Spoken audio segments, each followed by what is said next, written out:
Hello and welcome to the State of the Fleet Industry, a weekly video series produced by Automotive Fleet magazine. I'm Mike Antich, editor of Automotive Fleet, and today I'd like to examine what's occurring in the commercial fleet market for the week of October 12th, 2020.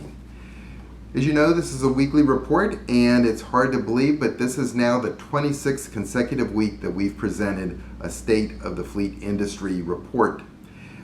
The 26th week is an important milestone for us. It now represents a half year that we've been chronicling what's been happening in the commercial fleet industry on a week-by-week basis. And during this time, a lot of information has been presented to you.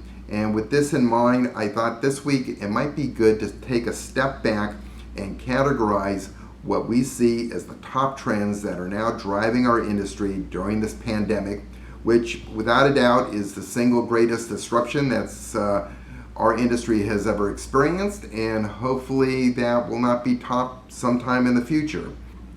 In my mind, the number one trend and issue impacting fleet managers today is budgeting. And it's not only your current budget, but it's also the long-term planning for future budget years. And why do I feel this way? The reason I feel this way is because everything that we do in fleet revolves around money. Whether it's asset acquisition, buying the fuel to operate these assets, maintenance expenditures to keep them operational, to a whole slew of miscellaneous incidental costs that run the gamut from tolls, parking fees, parking tickets, waste disposal costs, to taxes, etc. And what's driving this is pressure from management in order to conserve cash, in order to have cost containment with their operating budget. Now, this isn't a new phenomenon. Fleet managers since time immemorial have been faced with two top issues. It's either cost containment or safety. That's what's driving a lot of this. But in today's environment, it's even experiencing greater pressure. There's no doubt about it. Budgets are tighter. Companies and management are asking their fleet managers in their long-term budget planning to explore different options. Management's posing questions. What if we were to keep our assets in service for longer? How does that impact us in terms of budgeting and the operational efficiency of our fleets? And fleet managers are being put in a situation where they need to make calculated risks. Do they defer new vehicle purchases? And what are the consequences in terms of increased maintenance costs, downtime expenses, and so on? How do you balance the two? And everything's on the table now in terms of investigating different options. Companies that traditionally and historically have been company-owned fleets, they're now being tasked with, well, why don't we investigate vehicle leasing? What impact will that have in terms of cash conservation? And what are the pros and cons advantages between leasing versus owning vehicle assets? In my mind, the second top trend in this environment for fleets has been revolving around the area of fleet utilization.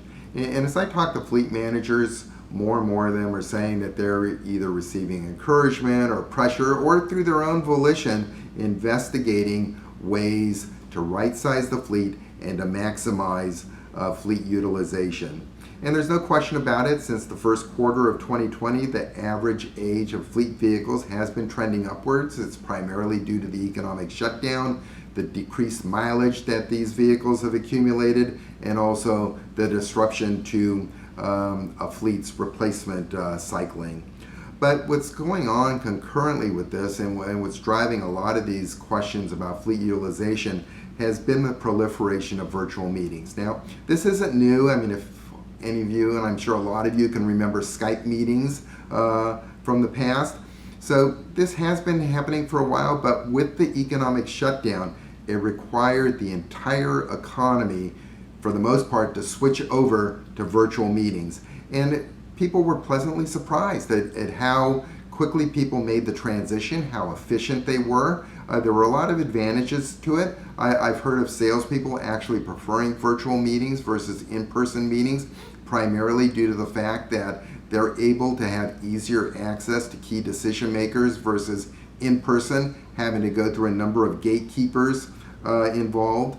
The other issues revolve around the policies and procedures that your customers are going to have in place on allowing outside people onto their premises. And in many ways, that's something that's going to be happening in the future because most of your customers now are operating out of their homes. And management at your companies, if companies operating fleets, they're investigating, well, can we restructure our sales force where a certain segment kind of specializes on virtual sales, and perhaps we shift them over to driver reimbursement or driver allowances. So those kinds of things are all being played. And speaking of driver allowances, talk about a bonanza. I mean, during the time of the economic shutdown, when people weren't driving their cars, they were still getting their monthly driver allowances checks just coming in every paycheck.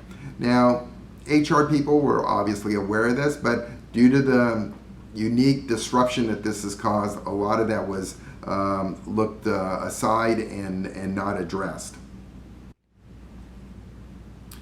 The other two areas that I like to investigate that I think are going to have an impact not only in today's environment but going forward more so in the future is in the areas of taxation and regulatory compliance.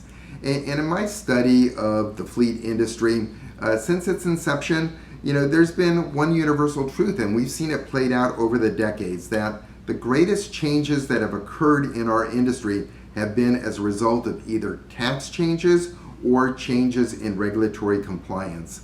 And if you look back in history, you look at the Tax Reform Act of 1986, and that had a dramatic impact on our industry because it repealed the investment tax credit. And that repeal triggered a massive consolidation in the fleet leasing business. Many people might not realize today that some of the key players in the fleet leasing business prior to 1986 were companies such as PepsiCo, Xerox, Dart and Kraft. And you ask yourself, what do these companies have to do with fleet leasing? Why do they have an interest in fleet leasing? And the reason for that was because of the investment tax credit.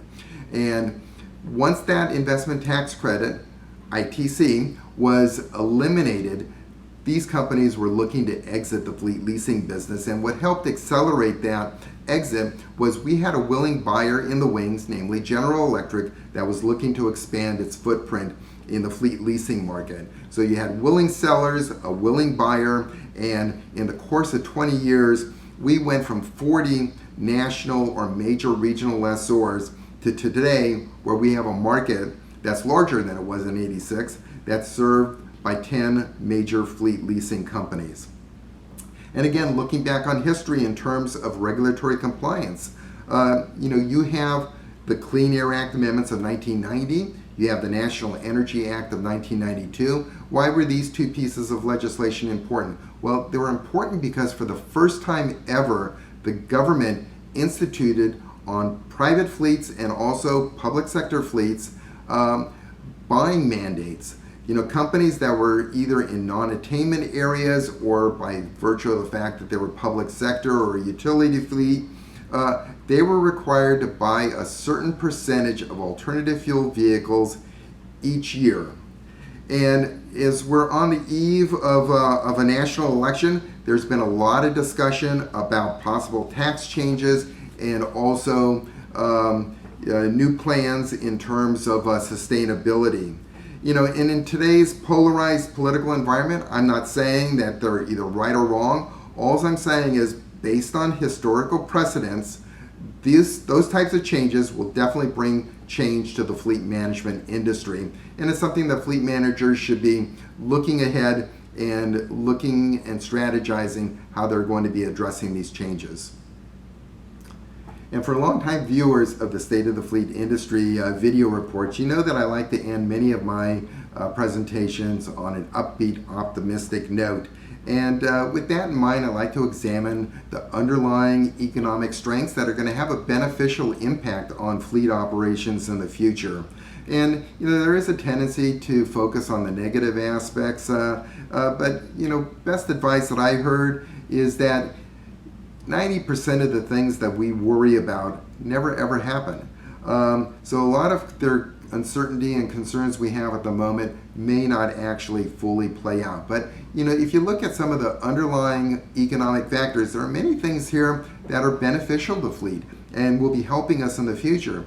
One of the areas is credit availability. If you're looking to get a mortgage or buying a car, credit is available out there. Why is this important to Fleet? Well, Fleet is one of the largest providers of used vehicles in the marketplace, and the ability to get credit to buy those used vehicles will definitely help future resale values. Inflation remains moderate, and there's really no warning signs on the horizon that inflation should be going up. Likewise, interest rates are at historical low rates. And again, if somebody's looking to buy a used vehicle, they're able to fund that at a lower rate. And there are many companies that are key players, key components of the fleet industry that are doing well, namely the construction industry, healthcare industry, and they're doing extremely well in terms of their business activity. And ultimately, there will be another stimulus package, most likely either post-election or after the first of the year. And as we've seen with past stimulus packages, many of the recipients of those monies actually use those monies to make down payments for used vehicles. So again, a benefit for Fleet. But there are going to be new issues that will be emerging, and we're already starting to see them now. One in terms of vehicle data. As this gains greater importance in the day-to-day operations of Fleet, that question is emerging: who owns that data? How is that data going to be monetized, and who's going to be the beneficiary of that monetization? Electrification is another emerging area. You look at the OEM product pipelines, there are going to be a lot of electric vehicles entering the marketplace, entering fleet operations in the future. And this is going to have a direct bearing on how we're managing our fleets in the future. It's going to change maintenance protocols. It has a real potential on lowering your operating costs.